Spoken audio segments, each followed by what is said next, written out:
go. We're zooming in, coming in. Woo-hoo-hoo. We're back, baby. Dan and Brew. It's been a while. Hey, dang. He's grooving into this one. Brew's high on gummies over there. Don't hang me out to dry, man. It's true. I was dancing. Show the people you're moving pre-show. And the nice thing, I'm in an office chair that's these are like the elastic band seat at the bottom, which I think is supposed to be better for your back. I don't know if that's true or not, but my back is still crap. Brew, did you see what I got? Have you seen this backdrop lately? Because it's still the same one from. I will. How about the draft picks behind you? Let's see. Can we find? I see Thomas Bryant. That's pretty bad. Yeah, I don't think I was in this one because I was running it. There's Boggs right behind my head. Bogman's right back there. He got Jokic in the first. That was Jokic at like 8 or 2. I've lost track of which side it starts on. I think I have it out of order. No, Harden, Towns, AD. Yeah, that was the beginning is way the heck over there. You can't see it. So Boggs got Jokic at 7 in this draft. What the hell? That would have been a big winner for him in 2020. It was just a mock, so nobody cared. Oh, what the hell we got going on behind me here? Oh yeah. I'm gonna save in this thing forever, man. 2020. Let us all remember the Zoom mock draft of COVID year. That was during COVID, huh? Oh yeah. That was when they started in December. That was that goofball year. Oh man. Yeah. Anyway, we're sort of slow rolling into this thing because it's YouTube, so we can do that. This will go out on the recorded side tomorrow. But hello, everybody. I'm going to do tweets about it while we're already on air because who the hell cares at this point? I do what's the Cardman? It's my hot body. I do what I want. I do what I want. You got one? Hey, did you tweet about this thing yet? I can do one from my own thing here. Oh, yes. The tweeters. Yeah. Tweet away, Dan. Does people probably don't even remember that we used to do this like pre-show goof around while we waited for people to show up, where I got to do my Fun Shirt Friday. By the way, this is relatively new. Captain Planet. Oh. Yeah. We're the Planeteers. Strong. Yeah. I got so many new fun shirts to show off since the last time we did these shows like 3 years ago. Yeah, you've just been accumulating them. Oh, en masse. Every time TeePublic has a sale where they drop them to like $12 a shirt, I'm just like, yes, 3 more, baby. Let's do this thing. And they'd have those sales all the time. And it's all like shirts. Oh, she loves them. She doesn't care. She loves them? Okay.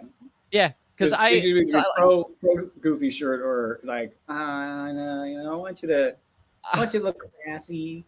No, I wore a Beanie and Cecil t-shirt to my kids' parent-teacher conference, and like to steal the Peter Griffin line, and no one said a thing. Nobody cares.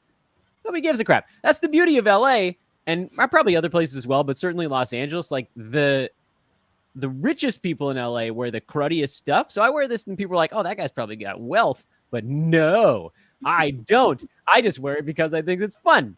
So stick it up your ass, everybody. There goes your rating.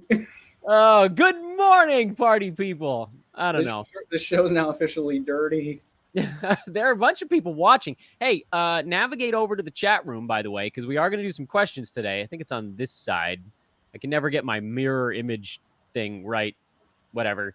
Also, to those of you that are here before we sort of officially start, please do hit the like button, subscribe. We're going to be doing this. We're probably doing this every week, unless we have technical difficulties, I think. Yeah, things are good. Things are good. We're starting to get some time, and Look at Brew though too. By the way, Brew, you are freaking tiny since the last time we did one of these shows. It's amazing. I know, man. I shrunk. They put you on the anti-bond stuff. Yeah, I take anti-steroids is what I do. You were wearing, Brew put on a headset. We were trying to solve a microphone issue pre-show, and he put on a headset that I assume you wore like 15 years ago. And it was like this big, like umbrella booby hat around you that just totally didn't fit at all. And I was like, damn, dude, did your head actually shrink dude, I with lost your body. 75 pounds in my head, man. I knew you Crazy. were Everybody's confident. like, dude, you got a big head. And I was like, I know, I got to do something about that. So you shrunk it.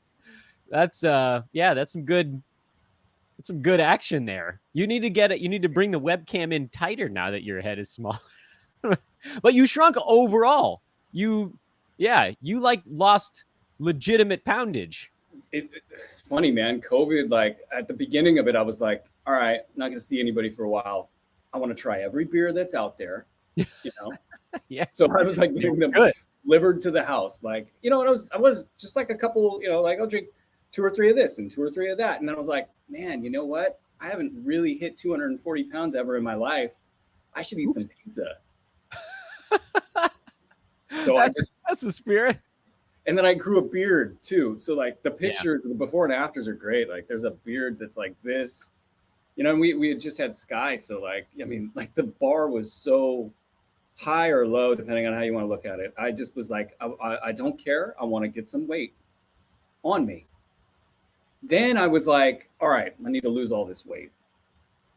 And well, you might as well do things in extremes in life if we've learned anything. I might have that. You went like full Christian Bale. You're a method actor. That's what this is all about. You went like full big guy, and then remember the mechanic, machinist, I think. The machinist, yeah. Who's the mechanic? Was that like Jason Statham? I think it was. Yeah. Tama asked. Then, I can throw it on the screen. Affleck's got to be the accountant. Can you see these things when I throw them on the screen? Are these side effects? Manscaped Lawnmower 3000. Yes. It's an Took the whole. That and the shake weight. Yeah, I knew you lost with it. Yeah, but you got one really powerful arm left, though. That's the beauty of it. The scene of Barkley. Doing the shake weight. My college roommate bought one of those things, and that was. Did he use it? Did he have one really strong arm? No, he didn't use it. It was exclusively to entertain guests that came over for parties. We're like, and we have a shake weight. Just look what if you buy now. Anyway, I guess we can do a show now. People are here. The weirdness has begun. I have to do an official intro because that's my break point to send this out into pod country. So you have to though, Dan. I have to. Life is well. Let's be super serious. I'll shut up. Actually, you don't. I can yell over it. Yeah. Wait a minute. And welcome to Fantasy NBA Today. It's a live edition that's also going out simulcast. Not simul, it's later. Postcast. Latercast. Latercast is a good name. Latercast is actually kind of a cool name for like a 2 a.m. show. Like the ladies' man's 3 a.m. hour. By the way, sneaky, wonderful movie. This is Fantasy NBA Today. I am Dan Besbris. The big dog is with me here because this is going out on Fridays. And the big dog is here on the later cast on Fridays. The live show is on Thursdays. Aaron Bruski, good morning. It's draft season, man. You got your big ones coming up in the next day or two, huh? Yeah. It's go time. Knee deep in it all, and I feel like I can quote whatever off the top of my head. It's good not sleeping, though we did get a little bit of sleep last night finally. So draft season in toddlers just does not mix. It's rough. You got 2. So I'm trailing off here because I know you got 2, and I'm like I kind of feel like a little bi, TCH. You're okay. It's exhausting. We won't. By the way, I think a piece of the headphone we tried on you actually stuck to the side of your face, and so it's like kind of other side. Yeah, that's a piece of no, a little farther back. It's we're gonna get this. You got it? There it is. There it goes. It was a piece of a headphone. You ever seen There's Something About Mary? Yeah, that's what we just did there. Oh, man. So you pod folks, you're missing out. You got to join us here. Brew and I are going live Thursdays around 11 a.m. Pacific time weekly. Obviously, you're still going to get plenty of the fantasy goodness coming later on.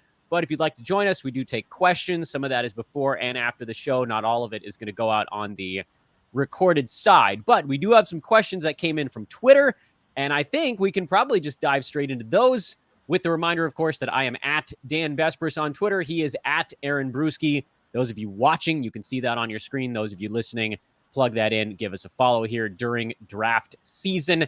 And the reason for the season, the reason I'm jumping straight into it like this is that the questions actually were kind of what I was going to ask you about anyway, Bruce. So everybody's got the same thing on their mind, and that is basically the B150. There have been updates. People want to know, like, specifically how to use it. So this is like, yes, there's a little bit of a marketing component to this, but at the same time, folks want to understand how to use a list because it isn't always the most obvious thing in the world.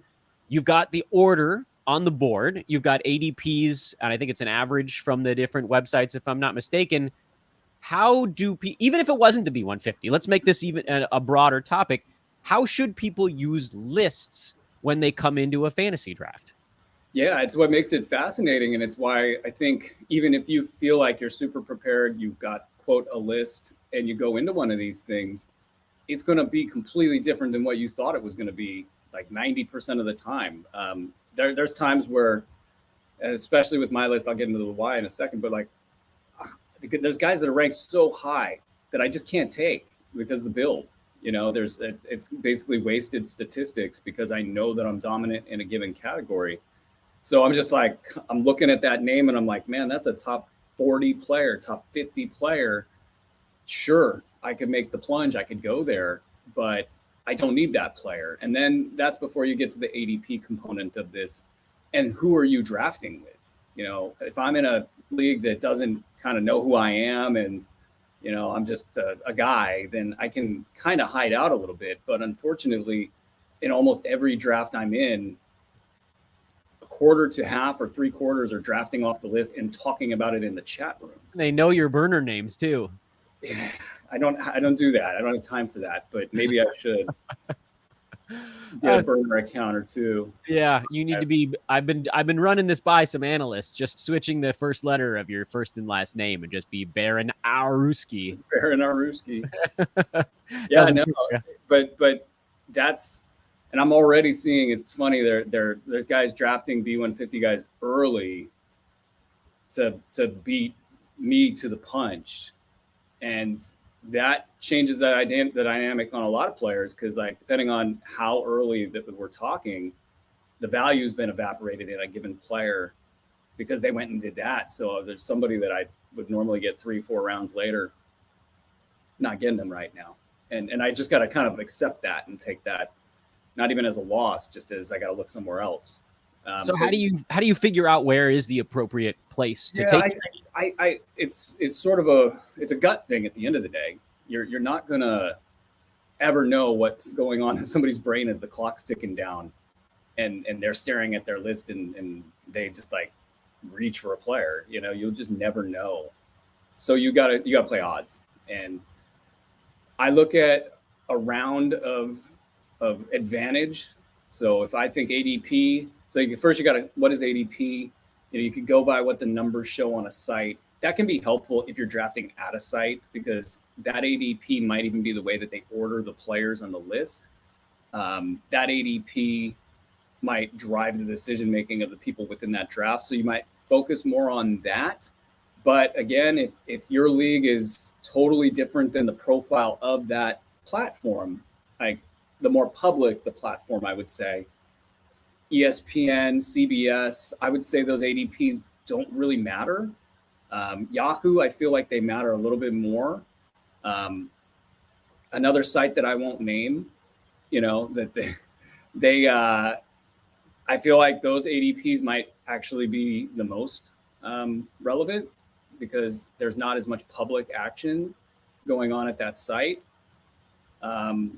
So you throw that into your brain as you're going here, and you're like, okay, that the ADP that I think this player is going to have. Now, what do I value them as?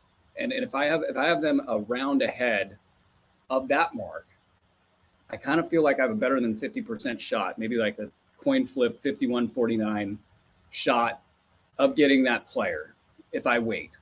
So how many spots away?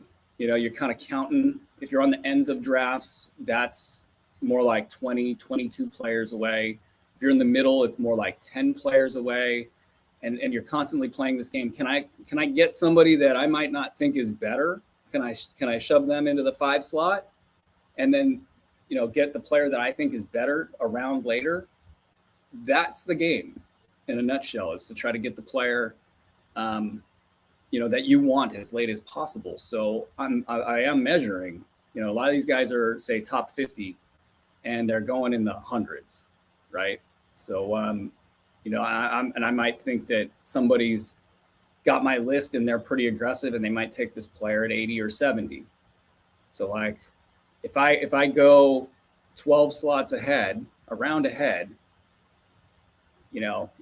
that to me, I know I'm going to secure it if I make the pick. But what if I gamble and wait? If I gamble and I wait, and then that point where I'm waiting, that next pick, if that's 12 picks ahead of what I think is ADP, I feel like I've got a better than coin flip shot of getting it. And I think it gets the numbers get pretty steep after that. Like if I'm picking that pick 18 slots ahead, 24 slots ahead, I feel like my odds of getting that player are like 75%, 85%. So I feel pretty good about that. If it's a 50-50 shot and it's a player I really need, the build, and this is where builds become important. If the build is not right, then I might get way less aggressive. If the build is exactly right and I've only got a 50-50 shot, and then I look at the other players and I go, those builds aren't exactly what I need, then I'm going to probably say, I don't want to gamble on 50-50. I want to get that guy. So you really got to be flexible. The Roto Balance tool, if you got an Android iOS app, is great for balancing your teams out on the fly. I can kind of just do it mentally now. But that's the game in a nutshell, is you got to just kind of zero in on odds and figure out, are you going to wait or are you just going to grab them?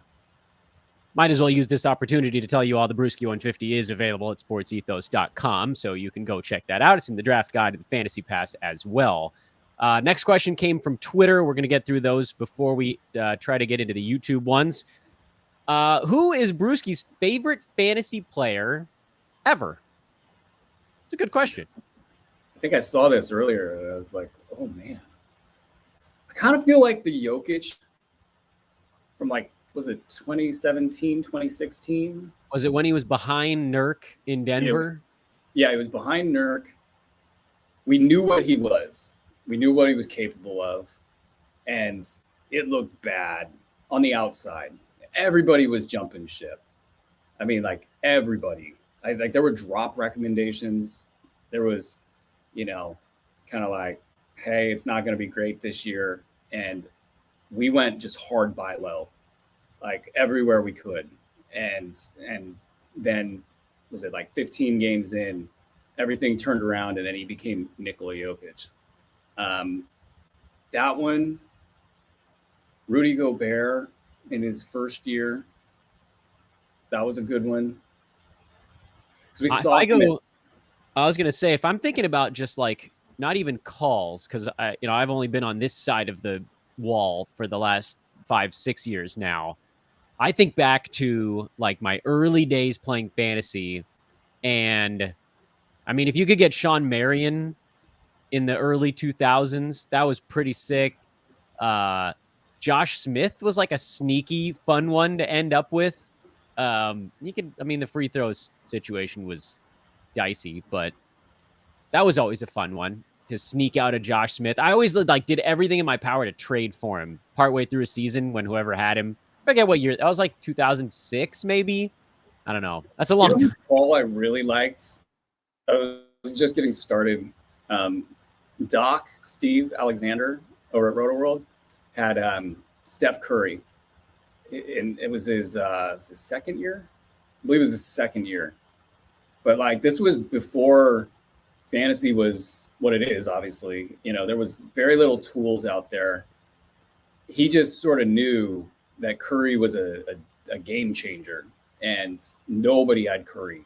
Like, I want to say Curry was like a top 30 guy in ranks and lists. They're the ones that existed at the time, and Doc had him at like 5 or 6, and then he just destroyed it. I thought that one was cool because it was before all the analytics were around, and you could just kind of like zero in on things so easily. I'm trying to think of who's a good recent one. Favorite recent fantasy player to have on your team? Yeah, I don't know. Like, I think that part of it has been. Hallie was sweet. Go ahead. I was gonna say Hallie was sweet because you just knew it, and then he really got a chance to break free when he got to Indy. But even prior to that, he was just rocking and rolling. Since I started this podcast, I legitimately can't remember what I've done. Like, I don't remember who was on my. I mean, recently for me, it's Chris Paul. Because after his Houston year, everybody faded Chris Paul except for old man Besbris. And it was like, guys, this could still work. Like, worst case Chris Paul, you just saw it. And then he's just been smoking for like, what is that? Is it 2 or 3 years in a row? I think it's 3 years now. You had the Thunder year. You had a couple of Phoenix years. At some point that, the juice is going to run out on that. But a 3-year running win is pretty sweet. Let's go to the next one here. How do you adjust, if at all, auction draft approach versus snake draft? And I had to do this with you on because I don't do auction drafts, so have at it, good sir. Yeah, no, it's like a totally different animal. You have to go into an auction draft with both a strategy and then the ability to ditch that strategy immediately. It stretches you as a player. In I'm so happy one of the big high stakes leagues that I'm in immediately kind of just was like, yeah, we're doing auction because snake is really problematic. I'm really kicking myself on a situation where I found myself with the 2 pick inadvertently. I'll just leave it at that because the fall off between Nikola Jokic and the group underneath him is so great, and even though I agree with 3rd round reversal, I'm going to get hit by that in this particular situation. Even for 3rd round reversal, what you can do with that to sort of address the fact that the top players in fantasy are worth so much more than their counterparts, even within the 1st round, that gets eliminated in an auction league. And so it's an even playing ground for everybody that's in there. You get the players that you want, but you have to then really have command over all of these stat set issues that we're talking about. You have to really have command over the trajectories of these players throughout the year. You can find yourself on the wrong end of a bad team really quick if you're not able to take whatever the draft is giving you and just react. I felt like I've done pretty well in auction leagues. My first few forays into auction leagues were just hilariously fun and wild, and the adrenaline's pumping because you don't kind of know from second to second where you're going. So you have to have the players you like. And what happens is that strategy gets blown up when people have unrealistic expectations about the players that you like, whether that's how they bid, how many people are bidding on it. Are people bidding you up? That whole cat and mouse game. It's like, at least, and for those of you listening out there, there's at least 5 times in a draft where I'm going to test you and I'm going to make you pay for that buy up that you're putting on me. So don't test me. It's going to leave a mark. Actually, this is a pretty good segue into the question that came from Twitter, which was, what is the story behind Brew's biggest, highest stakes league? How did you end up in that? Do you want to make all of our bodies pucker simultaneously? It was actually the lockout year. So the lockout year, there was a group of high stakes players that found themselves without a home. Let's get some sad music playing. And they all banded together and they said, let's create our own league. And it was, that was actually, I think, the first year that I was involved with it. I got like a trash talk invite. Like, you think you're good. Brew's not turning that joint down. Put your money where your mouth is. Are you powering down over there? Is that what that noise was? That's me crawling under the desk getting a nap. No. There was one player in particular who shall remain nameless. Loved to talk trash. Just like an immense amount of trash that I cannot even repeat. I think I know who it is. Yeah, you know who it is. I think I know. Anyway, and we kind of have had a kumbaya moment over the years. Like, Oh, you know, that's nice. it's been like 12 years, I think. That how maybe not that long. We've had that we're not at each other's throats anymore because like this guy likes to talk trash. I mean, just like out of nowhere. It's like the guy was my worst enemy. It felt like with the trash talk. But anyway, so we joined, you know, and that year we did a snake draft because we didn't have a lot of time to figure it all out. The following year, we said, screw the snake draft, let's go auction. And then that was my first foray into auction. It was pretty early in my career, and I believe I won the first year. Yeah. And Well, I that'll won fund a on few the years. last shot of the season by Klay Thompson at a free throw. Was Klay Oh, Thompson going to make the free throw? It was crazy. Yeah, I mean, it's too much. I'd barely be able to handle that in a normal stakes league. Forget high stakes. Do you feel comfortable telling people like what the stakes are? We don't have to. yeah, no, it's nothing too crazy. I kind of wish it was more. Oh no. What are you about to say now? You're gonna make us all feel bad. No, I do wish it was more because I feel like you got to get your money in the middle when you got the goods. And I would guess the other people in the league kind of feel the same way, or like, you know, a good amount of them. You know, it's anywhere from 1,500 to 2,500. It's Okay. not a lot. Okay, that's a pretty good chunk. Pretty hefty.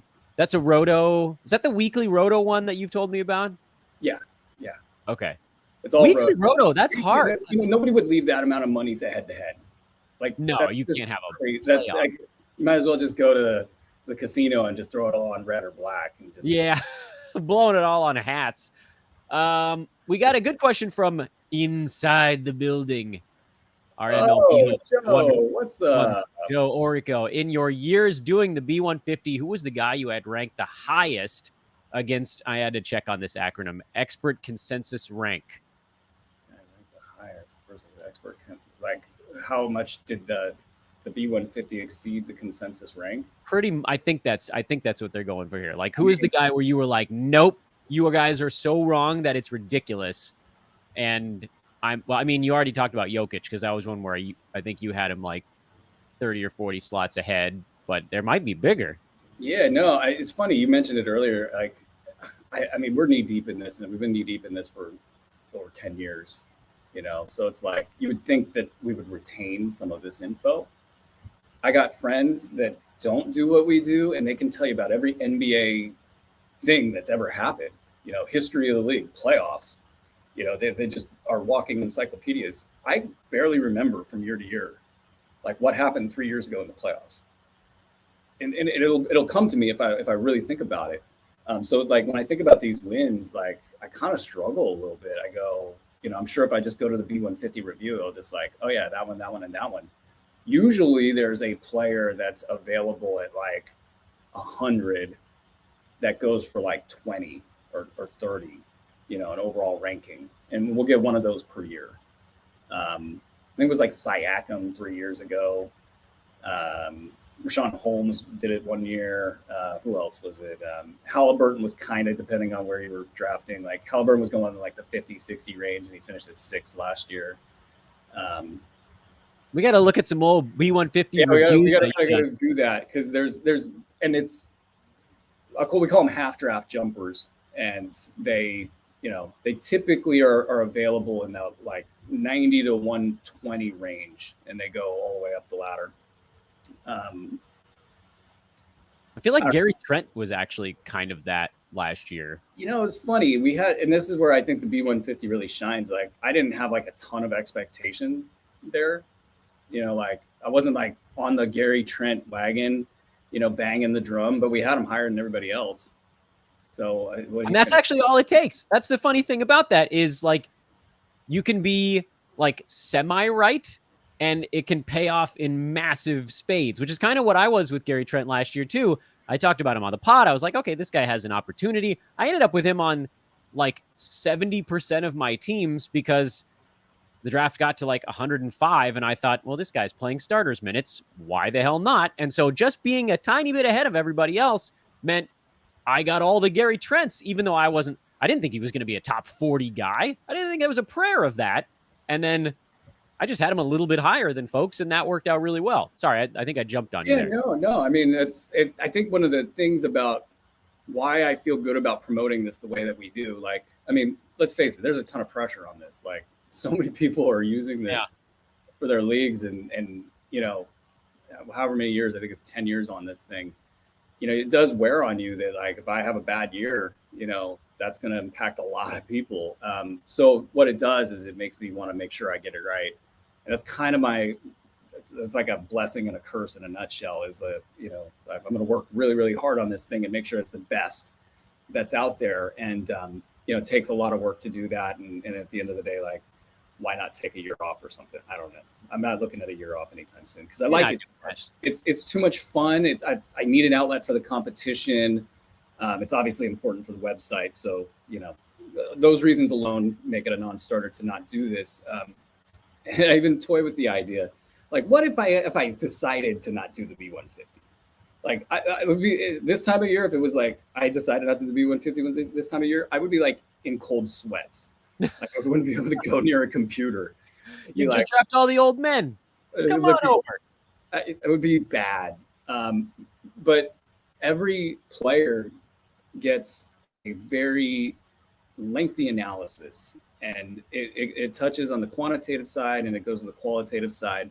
This is where I feel like film watching and, you know, taking things from a pure basketball perspective, I think that has given me an edge in the sense that, like, we're touching every important bucket. And so, like a Gary Trent, you know, we're going to get those projections right because we're not just doing things like, we're going to average the stats out and, you know, kind of count them up and, you know, put people in order, or, you know, we're just going to go by gut, you know, like, it's every aspect. And then how good are you at looking at basketball and understanding, you know, what you're seeing? That is a skill in of itself. And there are very few people out there, you're one of them, Dan, where, like, if you watch a game and you tell me something that happened, that I'm actually going to listen and be like, yeah, actually, I think you got that right. I'm not saying that, like, nobody gets it right out there, but a ton of people in media and the people that you kind of would think to rely on for opinions, they're not even close, you know, and that's part of the it's fascinating in the Twitter era, you know, who kind of starts the opinions up at the top of the food chain,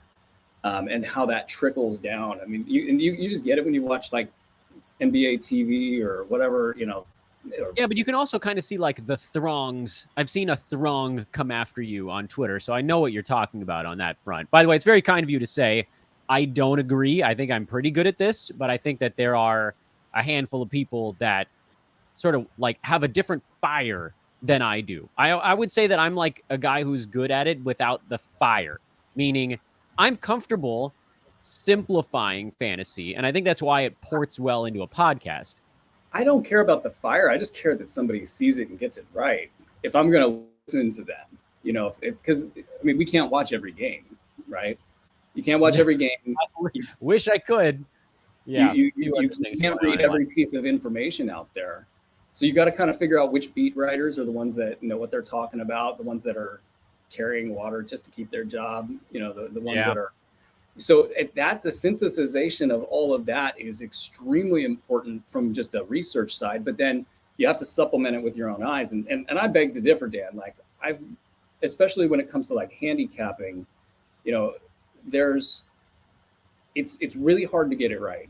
Like, you don't watch all the games. You don't have access to what, you know, like, all the beat writers have access to. You're kind of dealing with a limited set of information, and to be able to pull it all together and get it right at a high clip, like kind of like 80-90% of the time, I find that to be just really tough. I don't see a lot of people do it. I see you do it every time. So you're being modest, Dan. Yeah, well, you know, self-deprecation, it sort of runs in the family. Want to get to Matt's question here, see if we can do a couple more. I have our clock at 9 minutes left on this show, so let's see what we can do.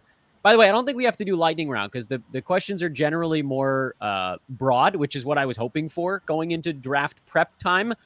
Matt says tanking a category, whatever it might be, points, free throws, whatever, seems to be the soup du jour this draft season. I love, by the way, the Dumb and Dumber reference here. So if I asked you what's the tank du jour, you would say to me, that's the tank of the day. And I would say, that sounds delicious.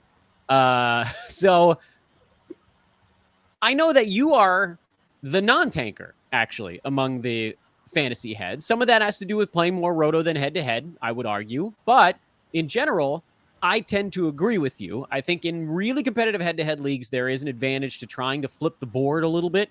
But you don't always have to necessarily do it during the draft either. So where do you stand on tanking as of 2022? Because we kind of got to do this like annual check-in. Strategies change.